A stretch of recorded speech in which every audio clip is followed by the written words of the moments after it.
All right, so today's piece is by Arthur Honegger. It's called Prelude, Arioso, Fughette, sur le nom de Bach. So, yeah, and it's a physical score. Let me just show you what it looks like here. Can't remember where I found this score. It's very old, and the publication date is 1933. I don't know if that's also the date of composition, but I'll put the proper date up here. It's a piano piece. As many of you know, we're doing the piano series still, but we're getting into the 1930s and earlier. I'm assuming this piece uses the Bach motive, which would be B flat A C B. It's a very chromatic motive. I think Liszt. I just heard an organ piece by Franz Liszt that used it actually. So I don't know if that's an early use of the motive. And it's sort of like a three-part piece. This is what the prelude looks like. It's marked allegro, lots of cross-staff beaming. So once we get to the Arioso, it's more like easy to play. It's sort of just like a melody over this very simple accompaniment with an inner voice and some low chord staccato. Yeah, I think you could learn a lot about piano writing just looking at this. I feel like some of my students could use this. Could look at some rep for once. Yeah, the fugue starts here on page 6. Here's the theme. You can see it starts with the Bach motive right there in the 4/8 notes. And then you get this little thing that it starts on the F transposition level. So yeah, very straightforward kind of fugue. I don't think he's doing anything weird here. And it's only a 2-page fugue. And we get this nice big ending with some rolled chords. And actually the date at the end of the score is Paris, October 1932. So published a year later. That's not too bad. I've seen some old scores that are published like 10 years later, and that always is very confusing for the channel. And there's like sort of a edition Salabert list of composers here, and all of the pieces they have. Let me see if I can find anything interesting.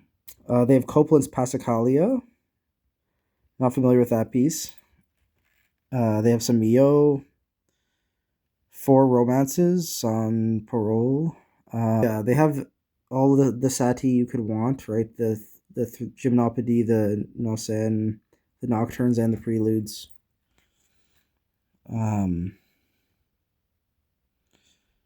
So yeah, definitely a very old score. Actually, it's in pretty good condition considering how old it is, I would say.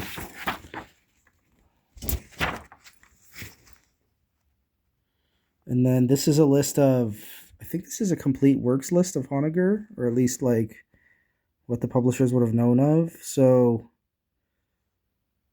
it's broken up interestingly. So it has symphonies, so orchestra, just straight orchestra pieces, pieces with soloists and orchestra, or choirs and orchestra, and then theater pieces, and then pieces for voice, probably voice and piano, I would imagine. Solo piano stuff. And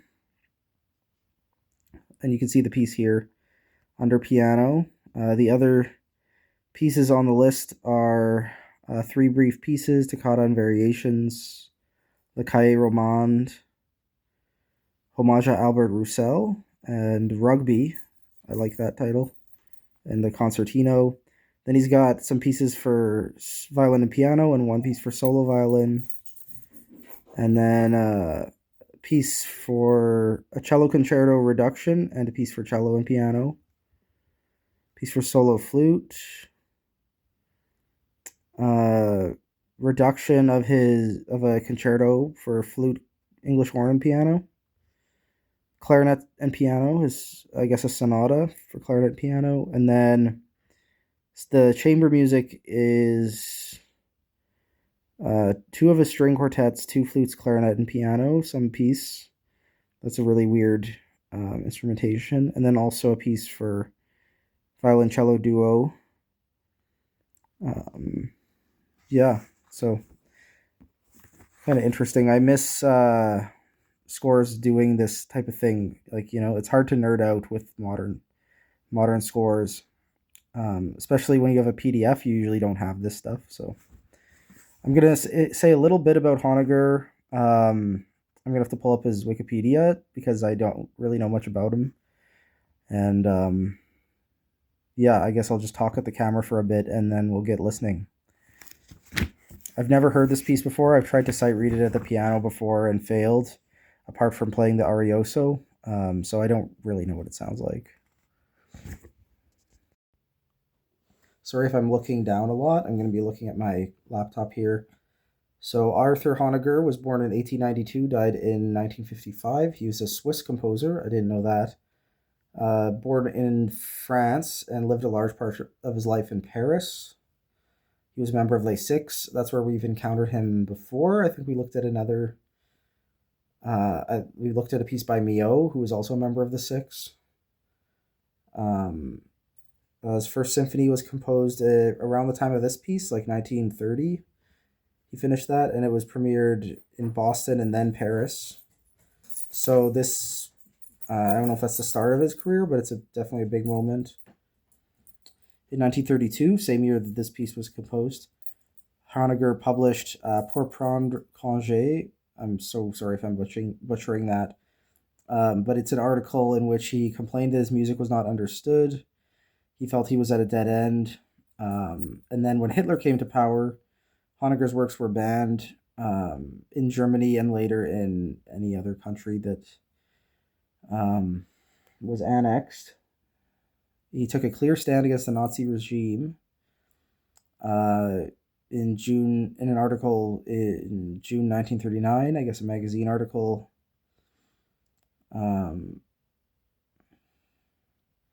1931, like many other musicians and intellectuals, Honegger expressed his support for the Manifesto for Peace, published in Notre Temps. So yeah, definitely getting a sense of the French political climate during the war here. In 1941, he became a music critic. So it seems like he's actually very well read and writes a lot, which is, I think, something that's missing from a lot of like new music, at least where I'm living. Okay, Paul Sacher commissioned his Second Symphony, which was premiered in Zurich in 1942, which he conducted as well. Principal elements of his style: Bachian counterpoint. This piece is dedicated to Bach. Driving rhythms, melodic amplitude. Not sure what that means. High coloristic harmonies, impressionistic use of orchestra sonorities, and a concern for formal architecture. This piece has a very unique form. His style is weightier and more solemn than that of his colleagues in Les Six. I guess I'll be the judge of that. Yeah, some of his mature works show a distinct influence of German Romanticism. He and Darius Milhaud were very close friends, even though their musical styles were completely different. They studied together at the Paris Conservatoire. Milhaud dedicated his string quintet to Honegger's memory. Did I say that right? Milhaud dedicated his fourth string quartet to Honegger's memory. And Francis Poulenc dedicated his clarinet sonata to Honegger's memory. So that's really interesting. I've heard the clarinet sonata multiple times, and no one has ever told me that or put it in a program. It's really hard to get this info if you don't just look for it directly, I think.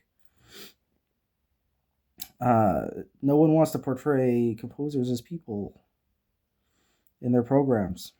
Okay, he seems kind of like a jock. Like, he has this symphony movement called rugby, and he has a grandnephew that's like a famous hockey player. So that's like the sense I'm getting from him, is he's a little bit macho.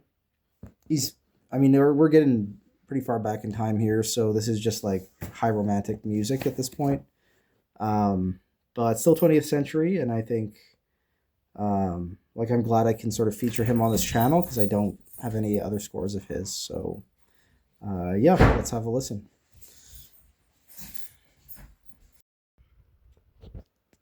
Okay, my thoughts. I think it's a cool piece. It's nice and short, about 5 minutes. The Arioso takes up most of the piece, and I don't think it's the most interesting part of the piece. I really like the prelude, actually. I think it was really compelling because it was simple. It was just this same figuration over and over again, and it was like reminiscent of Bach's. So it's like kind of funny. You're doing something with Bach's name, and you're also imitating him. So I thought that was funny, and the transition from the prelude into the Arioso is really really fun because he just goes right back to that Bach motive. And then the Fughette is like a nice little ending, but I think it's not really that necessary. The form might have been more interesting if it was just the two movements. Um, and a lot of sensibilities are very romantic, and it sounds like it could be orchestrated very easily. It sounds very orchestral, and it's like sort of like a show-stopping kind of. It's not the flashiest piano piece, but I think that's sort of the function that it has. It's like not a sonata. It's not a prelude and fugue. It's like something a little bit more romantic and show offy. So yeah, I hope you enjoyed listening to this with me. Uh, Not the most experimental thing on the channel, but glad I could share the physical score with you and talk a little bit about Lay 6. And yeah, next we're going to be doing some Schoenberg pieces if I can find the score. I think it's another physical score. And then we have a bunch of Henry Cowell episodes to get through when we get into the 1920s. So I'm looking forward to those, actually. It'll be a nice breather.